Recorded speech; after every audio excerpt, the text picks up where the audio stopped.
બોટાદમાં 2 દિવસ પહેલા ભગવાનપરા વિસ્તાર પાસે કિશોરભાઈ જતાપુરા નામના યુવકને છરીના ઘા ઝીકી હત્યા કરવામાં આવી હતી। જે મામલે યુવકના સસરા, સાસુ, પત્નીની શાળાની સામે ફરિયાદ નોંધાઈ હતી। બોટાદ પોલીસે યુવકની હત્યા કરનારા સસરા, સાસુ, પત્નીની શાળાના માત્ર ગણતરીની કલાકોમાં ધરપકડ કરી વધુ તપાસ હાથ ધરી છે। વિનુભાઈ જુતાપરા जो 4 एप्रिल 2025 रोज सांजना समये भगवानपुरा विस्तार પાસે હતા। તેમાં યુવક કિશોરભાઈ વિનુભાઈ જેતાપરાને છરીના ઘા ઝીકી હત્યા કરવામાં આવી।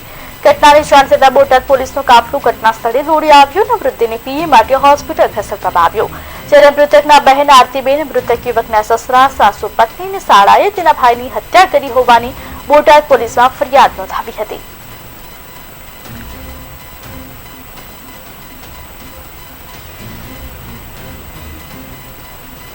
टाउन पुलिस स्टेशन खाते आज खूननो गुनो दाखल थयेलो हतो।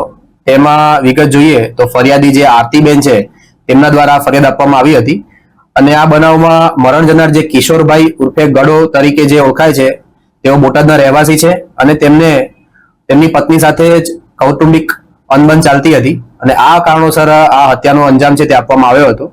जे दरमियान आरोपी छे ते धर्मेन्द्रभाई हर्षदभाई वाड़ा, खुशीबेन, उर्वशीबेन तथा हार्दिकभाई તેમના વિરુદ્ધમાં ફરિયાદ હતી। આથી આ ચારેય આરોપીઓને બોટાદ પોલીસ સ્ટેશનમાં ધરપકડ કરવામાં આવી છે। બોટાદ ટાઉન પોલીસ સ્ટેશન ખાતે આજે ખૂનનો ગુનો દાખલ થયેલો હતો।